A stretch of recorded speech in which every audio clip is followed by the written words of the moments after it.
नमस्कार। स्वागत है आप सभी का आपके अपने चैनल एस्ट्रोलॉजी लर्नर में। आओ ज्योतिष सीखे की श्रृंखला में आज हम आपके बीच में एक बेहद महत्वपूर्ण विषय लेकर उपस्थित हुए हैं। जन्म कुंडली के ऐसे 16 सूत्र बताएंगे कि आप कितने शिक्षित हो। जन्म पत्रिका में इन 16 सूत्रों का बहुत महत्व होता है। इन 16 सूत्रों से यदि आप जब जन्म कुंडलियों का मिलान करते हो तब भी इनका उपयोग करना चाहिए। इससे आपको जानकारी होती है कि जातक अथवा जातिका जिनकी जन्म कुंडलियां आप मिला रहे हो उनमें कितनी विद्वानता है, कितने शिक्षित हैं, कितने समझदार हैं, बुद्धिमान हैं। इस बात का हमें यह 16 सूत्र परिचय देते हैं। बहुत सारे प्रश्न आते हैं कि कौन जिनसे उनका विवाह होगा वो शिक्षित होंगे, कैसे होंगे। ये सामने जन्म पत्रिका रखी हुई है और आपसे प्रश्न होगा कि इस जन्म पत्रिका का व्यक्ति कैसा होगा, एजुकेशन कैसी होगी उसकी, समझदार होगा या नहीं होगा। तो इन सभी को आज के इस कार्यक्रम में हम जानेंगे इन 16 सूत्रों के माध्यम से। तो चलिए शुरू करते हैं।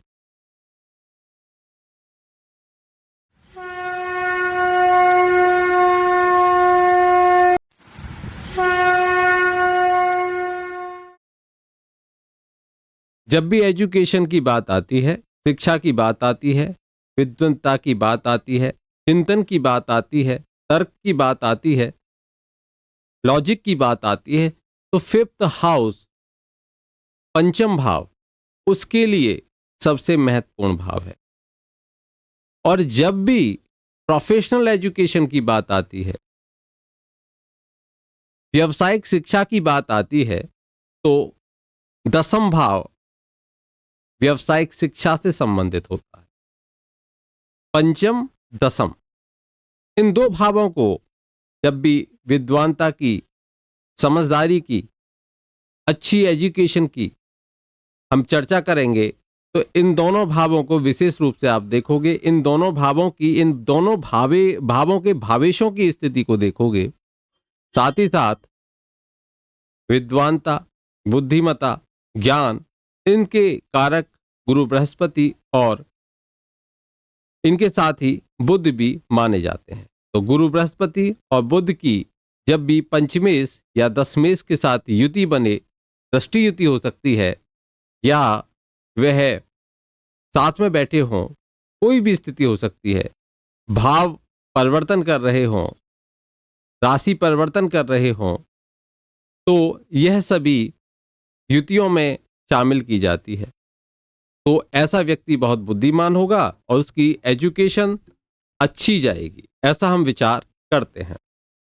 अब हम उन 16 सूत्रों की तरफ बढ़ेंगे जिनके माध्यम से हम स्पष्ट रूप से जान पाएंगे कि कौन व्यक्ति बुद्धिमान है, कौन अति बुद्धिमान है, कौन श्रेष्ठ है और किस में बुद्धि का प्रयोग नहीं करता कोई व्यक्ति। उन सब बातों का आज हम विश्लेषण करके समझेंगे। तो पहला सूत्र है कि पंचम भाव के अधिपति यदि किसी शुभ स्थान या शुभ राशि में हो और शुभ ग्रह से देखे जाते हों तो जातक शिक्षित होता है। पंचम भाव के स्वामी, जैसे मैंने करके मेष लग्न की जन्म पत्रिका ली, और पंचम भाव के स्वामी सूर्य होते हैं। अब सूर्य के मित्र कौन हैं? तो सूर्य के मित्र हो गए मंगल हो गए। अब सूर्य, सपोज कीजिए सूर्य यहां आकर विराजित हो गए। यहां कहां? लग्न में। लग्न में, मेष लग्न में उच्च के हो गए, मित्र के घर में हो गए। साथ ही साथ इनके ऊपर गुरु बृहस्पति की दृष्टि, अगर गुरु बृहस्पति की दृष्टि इनके ऊपर जाती है तो गुरु अगर यहां बैठ गए तो गुरु की दृष्टि कहां जाएगी? 1 2 3 4 5 6 7 8 9, नवम दृष्टि सूर्य के ऊपर जाएगी। तो शुभ ग्रहों की दृष्टि अगर पड़ रही है पंचमेश के ऊपर तो ऐसा जातक शिक्षित होगा। उच्च शिक्षा और व्यावसायिक शिक्षा भी ऐसा जातक ग्रहण करता है। अगला सूत्र हम देखेंगे, एक दूसरी, यानी कि वृषभ लग्न में हम इस सूत्र को देखेंगे कि दसम भाव और उसके स्वामी यदि दोनों ही बलवान हो, जैसे ये योग कारक ग्रह माने जाते हैं वृषभ लग्न में शनिदेव, अब यहां पर क्योंकि ये त्रिकोण के स्वामी भी हैं और केंद्र के स्वामी भी हैं, और दसम भाव और नवम भाव, तो इनको धर्माधिपति और कर्माधिपति दोनों होने का सौभाग्य मिलता है। ये कह सकते हैं हम कि ये बहुत अच्छी स्थिति होती है शनि की वृषभ लग्न में। अब अगर ये दसम भाव, तो पंचम भाव, तो हम यहाँ पर देख रहे हैं कि दसम भाव, ये दसम भाव है, तो दसम भाव और इनके स्वामी यदि दोनों ही बलवान स्थिति में हैं और किसी शुभ ग्रह के द्वारा देखे जाते हैं, तो शनि बलवान तब होते हैं जब वह किसी मित्र के घर में हो। अब इनके मित्र या किसी सम के घर में हो, या फिर अपने ही घर में बैठे हो, तब भी बलवान है, अच्छी स्थिति है, शुभ ग्रह इनको देख रहे हैं। अब शुभ ग्रह हम अगर देखें, जैसे गुरु यहां बैठ गए, मैं दिखा रहा हूं आपको, तो यहां गुरु बैठेंगे तो 1 2 3 4 5 गुरु की दृष्टि जाएगी, या गुरु यहां पर बैठेंगे तो ये शुभ ग्रह इनकी दृष्टि जाएगी।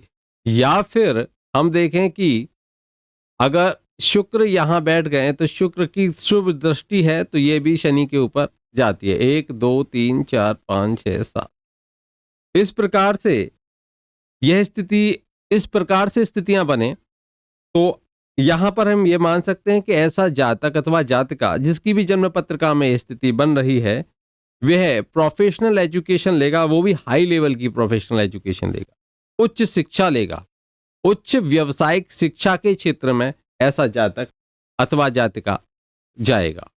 चलिए अब हम बात करते हैं, तीसरा सूत्र है कि पंचम भाव, अगर पंचम भाव में बुध बैठे हो, अगर पंचम भाव में बुध विराजित हो, अब आप यहां समझ पा रहे होंगे मैंने ये अलग अलग लग्न की कुंडलियां ले रहा हूं, इसलिए क्योंकि आप समझ सकें कि पंचम भाव यही रहेगा, बाकी राशियां परिवर्तित होती रहेंगी। तो पंचम भाव में अगर बुध हो और पंचम भाव का स्वामी बलवान होकर केंद्र में बैठ जाए, अब पंचम भाव का स्वामी कौन हुआ? वह शुक्र हुआ। अगर बलवान हो गया तो बलवान ये उच्च के हो जाते हैं मीन राशि में, तो हम उच्च के लेकर चलते हैं, तो ये यहां पर केंद्र में बैठ गए हों, तो जातक ऐसी स्थिति यदि बने तो जातक क्या होगा? जातक बहुत बुद्धिमान होगा, शिक्षित होगा, गुणवान होगा, और ज्ञान के बल पर वह सभी को, अपनी वाणी के बल पर वह सभी को जीतने वाला होगा, सभी के मनों को भाने वाला ऐसा जातक होता है। बहुत एजुकेटेड होता है, बहुत सौम्य होता है और बहुत ही अच्छा विद्वान उसको कहा जाएगा। अब हम बढ़ते हैं आगे, देखते हैं चौथा सूत्र हम लगाएंगे कर्क लग्न की जन्म पत्रिका पर।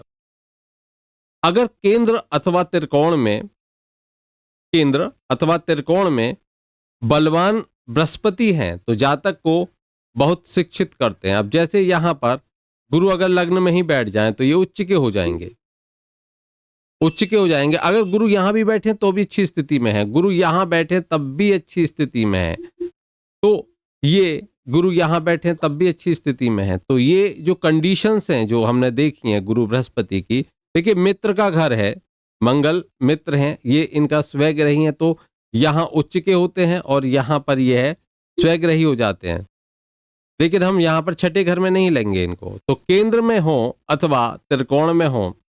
साथ ही साथ यह भी अवश्य देख लें कि वो शत्रु क्षेत्री तो नहीं है। तो अगर ये बलवान स्थिति में आते हैं तो जातक एजुकेटेड होता है, शिक्षित होता है, अच्छा, बहुत अच्छा नाम कमाने वाला होता है, शिक्षा के क्षेत्र में बहुत ज्यादा बुद्धिमान, बहुत ज्यादा श्रेष्ठ, गुणवान, ज्ञानवान, ऐसे जातक को हम कह सकते हैं। अब हम बात करेंगे, यहां पर मैंने सिंह लग्न की जन्म पत्रिका ली है पंचम सूत्र के लिए। तो पंचम भाव का स्वामी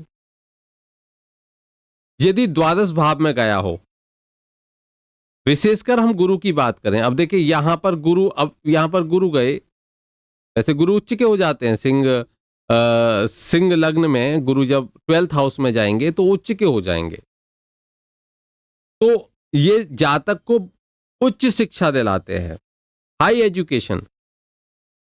देखिए अगर हम एस्ट्रोलॉजिकल रूल्स पर बात करें तो किसी भी शुभ भाव का स्वामी यदि किसी अशुभ भाव में 6, 8 या 12 भाव में जाए तो उस भाव के फल का नाश होता है, परंतु यहां पर यह नियम कार्य करता है कि द्वादश भाव क्या है, व्यय का भाव है, और इस भाव में जिस भाव का स्वामी आएगा तो उस भाव के फल व्यय होंगे, और इस दृष्टि से पंचम भाव का फल शिक्षा होता है।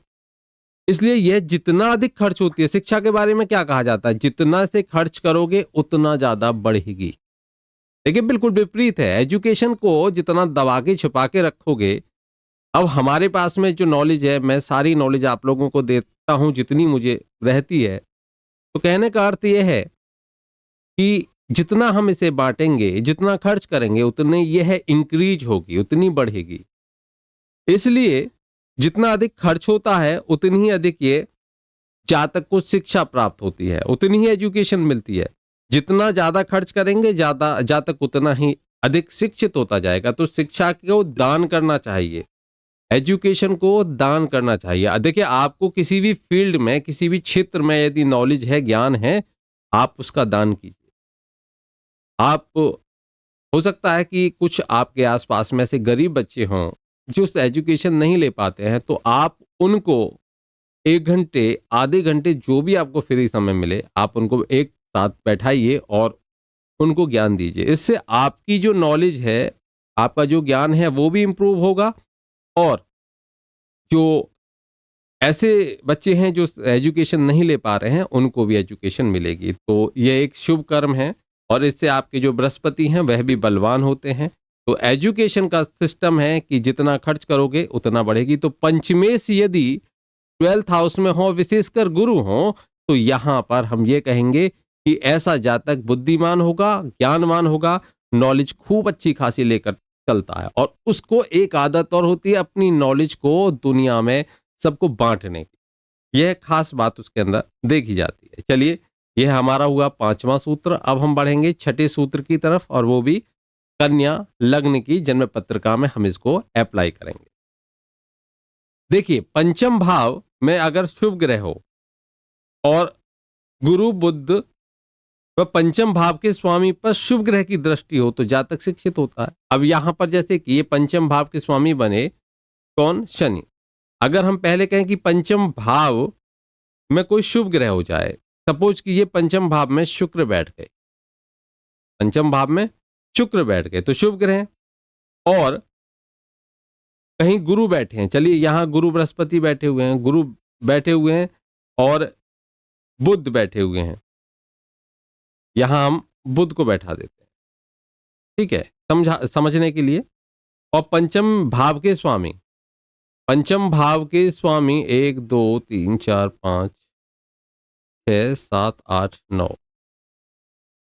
1 2 3 4, यहां अगर शनि बैठ जाते हैं, देखिए शुक्र एक शुभ ग्रह है, शुक्र यहां बैठे हुए हैं, और यह शनि को भी देख रहे हैं जो कि पंचमेश है। गुरु और बुध दोनों शुभ ग्रह हैं, दोनों एक दूसरे को देख रहे हैं अपने अपने भावों में बैठकर। तो ऐसी स्थितियां यदि बनती हैं तो जातक शिक्षित होता है, बुद्धिमान ऐसा जातक होता है। स्पष्ट रूप से आप समझ सकते हो, ऐसा जातक बुद्धिमान होगा, ज्ञानवान होगा, नॉलेज अच्छी रहेगी उसको, और शिक्षा के क्षेत्र में अच्छा नाम कमाने वाला ऐसा जातक होता है। अब हम बात करेंगे 7वें सूत्र की, और इसके लिए हम लेते हैं तुला लग्न को। यहां पर आप देखिए कि पंचम और दसम भाव पर, ये पंचम भाव है और ये है दसम भाव है। शुभ ग्रह का यदि प्रभाव है, शुभ ग्रह का यदि प्रभाव है, और इनके स्वामी त्रिक भाव में न गए हों, त्रिक भाव यहां शनि ना बैठे। अब हम इस पत्रिका को ले रहे हैं तो हम इस बात का ध्यान रखेंगे कि इनके स्वामी जैसे चंद्रमा और शनि हो गए, शनि पंचमेश हो गए, और चंद्रमा कौन हो गए, देखिए ये तुला शुक्र की दोनों राशियों में, मैं आपको स्पष्ट कर देता हूं, शुक्र की दोनों लग्न में शनि योग कारक ग्रह होते हैं, वृषभ में भी और तुला में भी। देखिए यहां भी आप देखिए केंद्राधिपति हो गए ये, और त्रिकोणाधिपति यहां पर भी बनते हैं शनि। तो जो जिनकी वृषभ लग्न की या तुला लग्न की जन्म पत्रिका है, तो उनके लिए शनि विशेष लाभदायक होते हैं। बस ध्यान क्या रखना है, 6 8 12 में यह विराजित न हो, और यह शुभ ग्रह के प्रभाव में आ जाए। तो चलिए शुभ ग्रह के प्रभाव में, जैसे कि सपोज कीजिए यहाँ पर शनि बैठे हुए हैं, शनि, और यहाँ पर गुरु बैठे हुए हैं, ठीक है। अब गुरु के प्रभाव में आ गए, और यहाँ पर अगर चंद्रमा बैठे हुए हैं, ठीक है, चंद्रमा बैठे हुए हैं, साथ ही साथ अगर हम देखें कि चंद्रमा यहाँ बैठे हुए हैं बेशक, और इनके साथ में अगर बुध भी बैठे हुए हैं, तो बुध शुभ, एक तो शुभ प्रभाव हो गया बुध का। तो चंद्रमा और बुध बैठे हुए हैं, और देखिए ये हमें कहाँ से मिले, ये पंचमेश हो गए शनि, और ये है चंद्रमा हो गए दशमेश।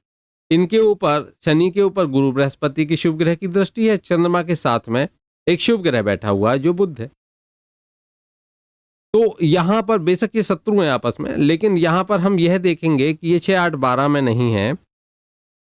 इस स्थिति में, इस स्थिति में यदि इस प्रकार की स्थिति बने, आप बुध को अगर यहां रखना चाहो, देखिए वो तो आपके भाग्य के आधार पर है, कौन सा ग्रह कहां बैठे कैसी स्थिति बनाएगा वह देखेंगे। तो यहां पर अगर यह स्थिति बने, शुभ ग्रह बैठे या पंचम भाव को देखे शुभ ग्रह, और जो पंचमेश हैं और दशमेश हैं उनको भी शुभ ग्रह देखे, तो वहां पर यह स्थिति अच्छी मानी जाती है। किसके क्षेत्र में? ऐसा जातक उच्च शिक्षा प्राप्त करता है, और उस उच्च शिक्षा के बल पर उसे उच्च पद की भी प्राप्ति होती है। यहाँ ये स्पष्ट देख लीजिए आप, उच्च पद की भी प्राप्ति ऐसे जातक को होती है। चलिए अब हम लगाएंगे 8वां सूत्र, और हम लगाएंगे वृश्चिक लग्न वाली जन्म पत्रिका में। देखिए पंचम भाव का स्वामी अगर अपनी उच्च राशि में चला जाए, जैसे यहां पर गुरु होते हैं पंचमेश, ये अपनी उच्च राशि में चले जाएं, या फिर अगर उच्च राशि में नहीं जाते हैं तो दो शुभ ग्रहों के मध्य में हो जाएं, कहने का अर्थ है या वह शुभ कर्तरी में हो जाएं। मान के चलिए, सपोज कीजिए कि गुरु बैठे हुए हैं यहां पर,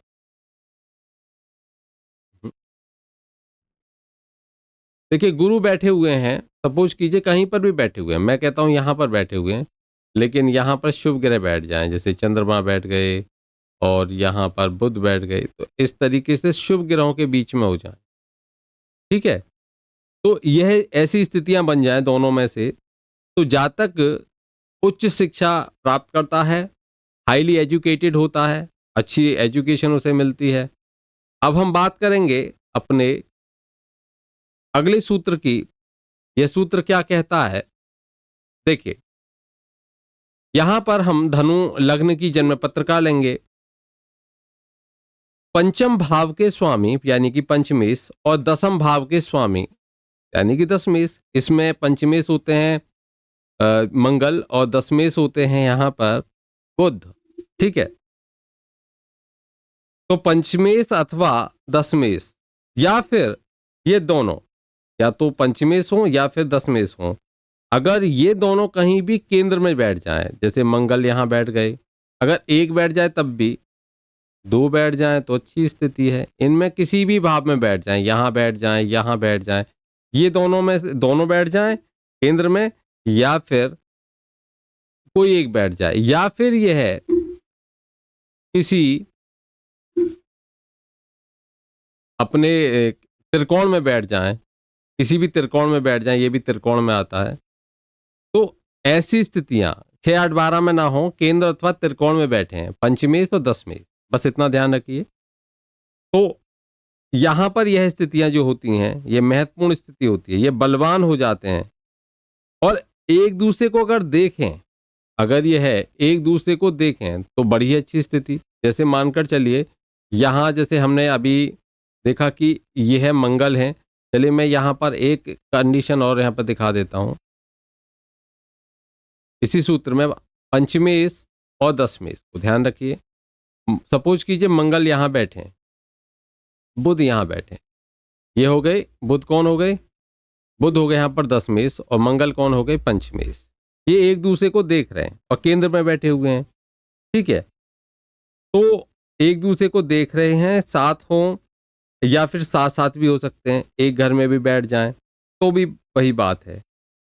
ऐसी स्थितियां जब बने कि जब पंचमेश और दशमेश की युति बन जाए केंद्र में अथवा त्रिकोण में, आप ऐसे समझिए केंद्र अथवा त्रिकोण में पंचमेश अथवा पंचमेश और दशमेश की कहीं युति बन जाए, दृष्टि युति हो, कि दोनों केंद्र में बैठे हों, केंद्र अथवा त्रिकोण में, और एक साथ बैठे हों, कोई भी यह स्थिति बन जाए, तो जातक को हाई एजुकेशन मिलती है, बड़ी उच्च शिक्षा प्राप्त करता है, और उच्च शिक्षा प्राप्त करके ऐसे ही नहीं रह जाता, सरकारी सेवा में भी उच्च पद उसको प्राप्त होता है, उच्च पद प्राप्त होता है, तो अच्छा पद उसको प्राप्त होने की स्थितियां बन जाती हैं। यहां पर हमने देखा ये नवम सूत्र। अब हम बढ़ेंगे अगले सूत्र की तरफ। ये हमारा 10वां सूत्र है और इसको हम अप्लाई करेंगे मकर लग्न की जन्म पत्रिका के ऊपर। देखिए, चंद्रमा, बुध और शुक्र, ये तीनों, अगर ये तीनों ग्रह कौन कौन से, फिर से बता देता हूं, चंद्र बुध शुक्र तीनों शुभ ग्रह हैं। इन तीनों ग्रह यदि कारकांश लग्न में, या तो हम कारकांश लग्न देखेंगे, मैं आपको बता चुका हूं पहले भी कारकांश लग्न कैसे देखते हैं, आप मेरी वीडियोस देख सकते हो, या फिर अगर नहीं देखते हो तो सेकंड हाउस को देखोगे, सेकंड हाउस, दूसरा भाव। अब दूसरे भाव को चंद्रमा देखें तो चंद्रमा यहां बैठेंगे, यहां बैठेंगे तब देखेंगे दूसरे भाव को।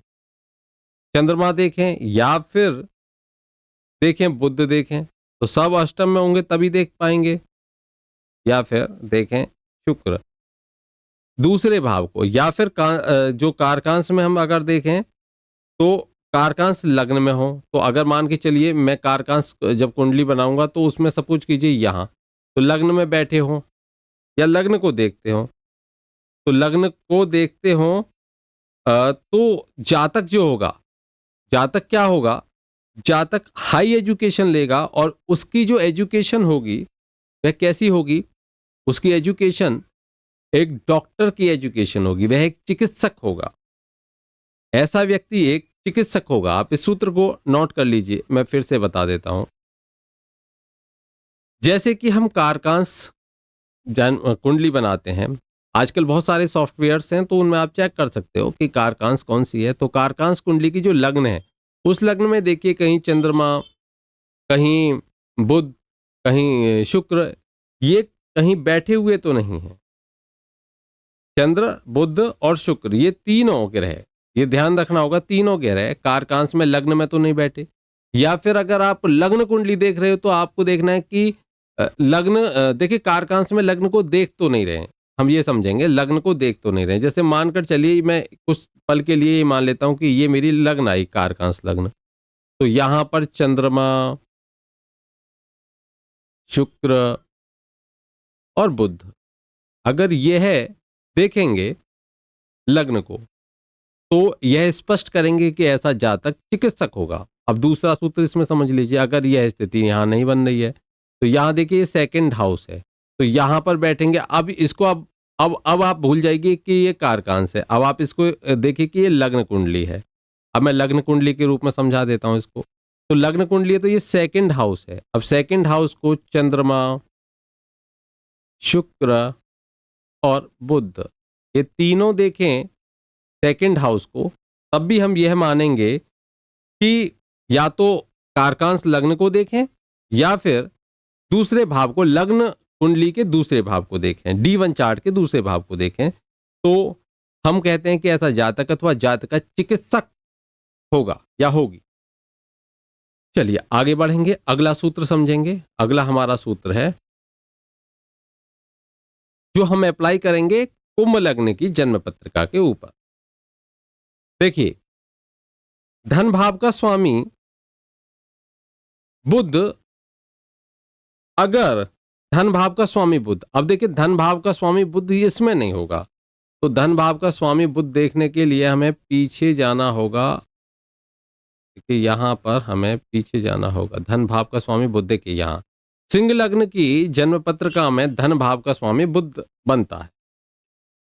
ये स्पष्ट रूप से हम यहां समझ सकते हैं कि सिंह लग्न की जन्म पत्रिका में ऐसी स्थिति बनेगी, तो धन भाव का स्वामी हो गया यहां पर बुध, ठीक है।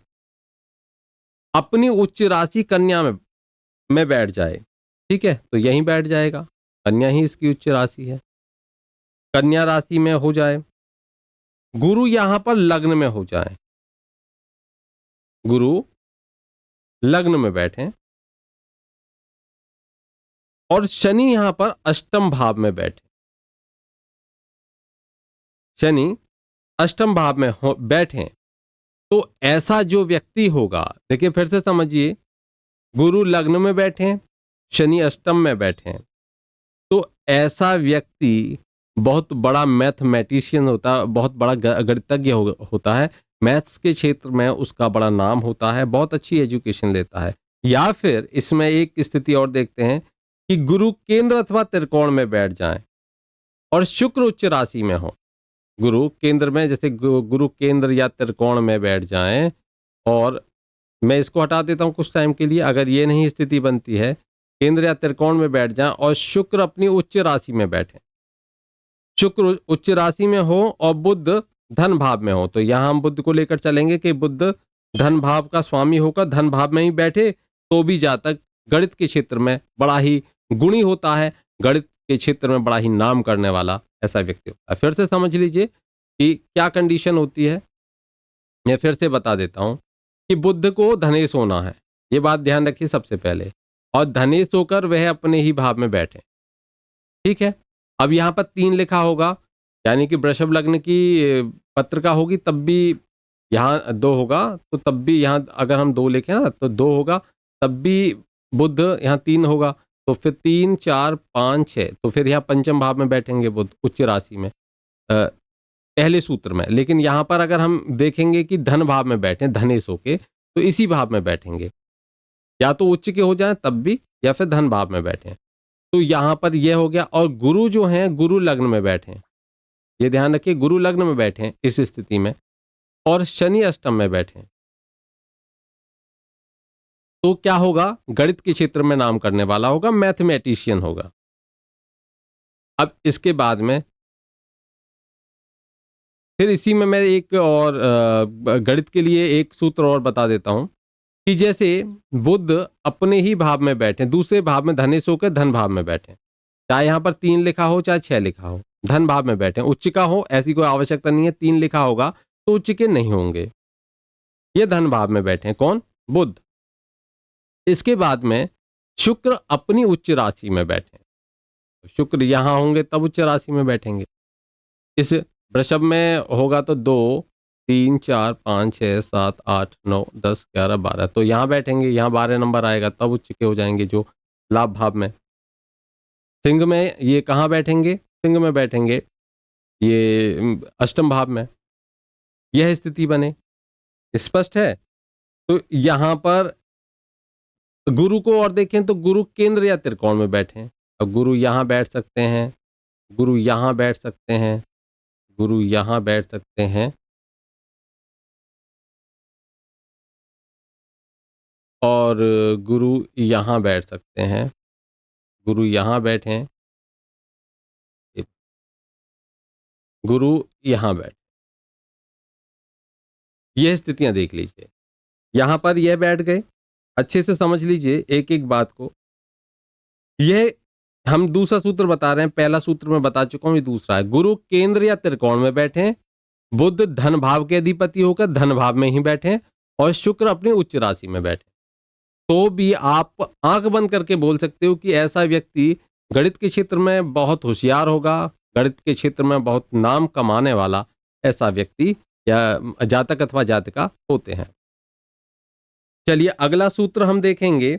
अगला सूत्र हमसे कहता है, मैं यहां पर हम चल रहे थे मकर कुंभ लग्न पर चल रहे थे, अगला सूत्र है जिसको मैं कुंभ लग्न पर अप्लाई करने का प्रयास करूंगा। देखिए कारकांश को फिर यहां से ध्यान दीजिए कि कारकांश, सपोज कीजिए कारकांश लग्न है, कारकांश लग्न पर अगर चंद्र और शुक्र की दृष्टि हो जाए, सपोज कीजिए कारकांश है, मैं कारकांश कारकांश देख लीजिए, अपने अपनी कारकांश खोलकर चेक कर लीजिए, ये कारकांश है, सपोज कीजिए कारकांश है, तो कारकांश लग्न पर चंद्र और शुक्र की अगर दृष्टि हो जाए, तो ऐसा जो व्यक्ति होगा, चंद्र और शुक्र की युति, या अब युति होगी तभी लग्न पर दृष्टि होगी कारकांश में, तो ऐसा व्यक्ति रसायन विज्ञान के क्षेत्र में बड़ा नाम कमाने वाला होता है, बड़ा विद्वान होता है, रसायन मतलब केमिस्ट्री, केमिस्ट्री के क्षेत्र में बड़ा उसका नाम होता है। केमिस्ट्री, केमिस्ट्री में बहुत अच्छा ऐसा व्यक्ति होता है, बहुत विद्वान होता है केमिस्ट्री का। लेक्चरर आदि एक केमिस्ट्री के मिलते हैं, पीएचडी तक करता है, डॉक्टरेट तक उसको मिलती है इस क्षेत्र विशेष में। यदि ऐसी स्थिति आपकी भी जन्म कुंडली में है तो निश्चित अपना क्षेत्र चुन लीजिए। आप अगर अभी छोटे हैं तब भी आपको यह क्षेत्र विशेष रुचिकर लगेगा और यहाँ पर आप अच्छा भी करोगे। चलिए आगे हम बात करेंगे। चलिए अब लेते हैं हम मीन लग्न की जन्म पत्रिका में सूत्र देखेंगे। देखिए दसम भाव का स्वामी, दसम भाव का स्वामी यदि पंचम भाव में चला जाए या फिर लग्न में चला जाए, अब यहां तो लग्नेश भी होते हैं, गुरु की बड़ी अच्छी स्थिति बनती है, और पंचमेश से संबंध हो जाए तो पंचमेश से संबंध अगर कैसे होगा, अगर चंद्रमा यहां हो, चंद्रमा यहां हो, या फिर चंद्रमा यहां हो, यह स्थितियां बनेंगी, या चंद्रमा यहां पर बैठे हो, ऐसी स्थितियां बने तो संबंध हो गया। पंचमेश यहां पर चंद्रमा होंगे और यहां पर जो गुरु हैं वो दसमेश होंगे, तो दसमेश और पंचमेश का, अब आप ऐसे समझिए, दसमेश और पंचमेश का संबंध बने और जो दसम भाव का स्वामी है वो पंचम में बैठे या फिर लग्न में बैठे, ठीक है। और इन स्थितियों में पंचम, देखिए फिर से बता देता हूं कि दसम भाव का स्वामी पंचम में, अब यहां दसम भाव को देखेंगे, दसम भाव का स्वामी पंचम में बैठे या फिर बैठे हुए लग्न में, और जो पंचमेश हैं, पंचमेश का उनके साथ में रिलेशन बने, दसम भाव के स्वामी के साथ में दृष्टि युति बने, संबंध बने, साथ में बैठे, एक कैसी भी स्थिति बने, तो यहां से हम यह कह सकते हैं कि ऐसा जातक कविता के क्षेत्र में जाता है, बड़ा अच्छा कवि होता है, बहुत ही ज्यादा होशियार हम उसको कह सकते हैं, बहुत एजुकेटेड वो व्यक्ति होता है, बहुत बड़े बड़े श्रेष्ठ कवियों में उसकी गिनती होती। अब हम अगला सूत्र लेकर चलेंगे। देखिए यहां पर अगला सूत्र हमारा है जिसको हम मकर लग्न की जन्म पत्रिका में लेते हैं। यह सूत्र है कि जो पंचम भाव के स्वामी हैं, यानी कि पंचमेश हैं, पंचम भाव के स्वामी हैं, तो देखिए यहां पर देखिए मकर लग्न की जन्म पत्रिका में जो शुक्र होते हैं वह योग कारक ग्रह होते हैं। अब ये दोनों ही स्थितियों में एक ही हो रहे हैं, तो मैं एक अलग लेता हूं थोड़ा सा हटकर। यहां देखिए धनु लग्न की जन्म पत्रिका में ये सही रहेगा कि अगर पंचम भाव के स्वामी जो पंचमेश होते हैं वो कौन होते हैं, यहां पर मंगल होते हैं। अगर पंचम भाव के स्वामी दसम भाव में बैठ जाएं, दसम भाव में, यहां पर अगर मंगल बैठ जाएं दसम भाव में, या फिर ये बैठ जाएं पंचम भाव के स्वामी एकादश भाव में, दसम में बैठे या फिर एकादश भाव में हो, तो जातक विद्वान होता है, उसको नॉलेज होती है, बहुत ज्यादा ज्ञानवान ऐसा व्यक्ति होता है, नॉलेजेबल, चीजों को बहुत जल्दी से समझ लेता है, उसको बहुत ज्यादा कह सकते हैं, बहुत बड़ा ज्ञानी उसको हम कह सकते हैं। चलिए आगे हम बात करेंगे, एक सूत्र जो हमारा 15वां सूत्र है उसकी हम बात करेंगे। देखिए अष्टम भाव का स्वामी और पंचम भाव का स्वामी, यहां देखिए इसी पर हम एक बार इसको अप्लाई कर लेते हैं। अष्टम भाव का स्वामी और पंचम भाव का स्वामी या फिर बुध यदि नवम भाव में बैठ जाएं, देखिए या तो मैं ऐसे बता देता हूं, जैसे कि यहां पंचम भाव का स्वामी धनु लग्न की जन्म पत्रिका में पंचम भाव का स्वामी मंगल होता है। अगर मंगल नवम भाव में बैठ जाए या मंगल के स्थान पर यहां चंद्रमा जो अष्टमेश है वह नवम भाव में बैठ जाए, या फिर बुध, अब बुध के बारे में ये नहीं है कि वह किस भाव का स्वामी है, लेकिन यहां है कि पंचमेश, अष्टमेश अथवा बुध यह नवम भाव में बैठ जाएं, तो ऐसा जातक लेखक होता है, राइटर होता है, उसको लिखने का बहुत ज्यादा शौक होता है, लिखना बहुत पसंद होता है और लेखन के क्षेत्र में बहुत ज्यादा नाम कमाने वाला ऐसा जातक होता है, और अपनी लेखनी के बल पर वह बड़ी बड़ी किताबें लिखता है, बड़ी बड़े प्रसिद्ध ग्रंथ लिखने वाला होता है, बहुत अच्छा लेखक हम उसको कह सकते हैं। देखिए कहीं आपकी जन्म पत्रिका में तो ऐसा योग नहीं बनता, अगर बनता है तो निश्चित रूप से आप अच्छे लेखक होंगे। अब हम हमारा अंतिम सूत्र जो अगला सूत्र है वह हमारा है कि जो गुरु हैं, गुरु बृहस्पति, अगर ये वाणी भाव के स्वामी हो जाएं, तो देखिए यहां पर ये वृश्चिक लग्न की जन्म पत्रिका में हम देखेंगे तो ये वाणी भाव के स्वामी हो जाते हैं, सेकंड हाउस के स्वामी। देखिए वाणी भाव या धन भाव सेकंड हाउस हो गया, इसके स्वामी होकर अगर ये एकादश भाव में चले जाएं, अगर यह 11वें भाव में चले जाएं और बुध पंचम भाव का स्वामी होकर नवम भाव में चला जाए, अब यहां यह अप्लाई नहीं होगा। यहां पर हम एक बार इसको मैं रोटेट करूंगा तो कहने का अर्थ है मुझे यहां पर लेना होगा, यहां हम अगर रखें, यहां पर 12 अगर यहां देखें, यहां यह स्थिति बनेगी किसमें, कुंभ लग्न की जन्म पत्रिका में। यह सूत्र अप्लाई होगा कुंभ लग्न की जन्म पत्रिका में कि गुरु क्या है, वाणी भाव के अधिपति होकर एकादश भाव में चले जाएं। कहां चले जाएं? एकादश भाव में। और बुध पंचम भाव के स्वामी होकर नवम भाव में चले जाएं, यहां पर नवम भाव में चले जाएं, यहां बुध नवम भाव में चले जाएं। और लग्नेश जो शनि होंगे वह आय भाव में चले जाएं। यह स्थिति बने तो जातक ज्योतिषी होता है, वो एस्ट्रोलॉजी के क्षेत्र में बहुत नाम कमाने वाला होता है, बहुत बड़ा एस्ट्रोलॉजर हम उसको कह सकते हैं। तो यह थे 16 सूत्र जो मैंने आपको बताए, और आपको इनको जानकर स्पष्ट रूप से यह जानकारी हो गई होगी कि कैसे हम यह देख सकते हैं कि यह सूत्र हमारे जीवन में काम करते हैं। और इन सूत्रों को आप अपने जीवन में भी देखिए, अपनी जन्म पत्रिका में भी देखिए, साथ ही साथ आप इनको देखिए अपने जो संबंधी हैं उनकी जन्म पत्रिकाओं में भी विश्लेषण कीजिए, जो डॉक्टर्स हैं उनकी जन्म पत्रिकाओं को भी देखिए, जो ज्योतिषी हैं उनकी जन्म पत्रिकाओं का भी विश्लेषण कीजिए, तब आपको इन सूत्रों का कितना महत्व है वह स्पष्ट हो जाएगा। तो चलिए आज के लिए इतना ही। आशा करता हूं आपको यह विषय स्पष्ट हुआ होगा। धन्यवाद। जय श्री कृष्णा। राधे राधे।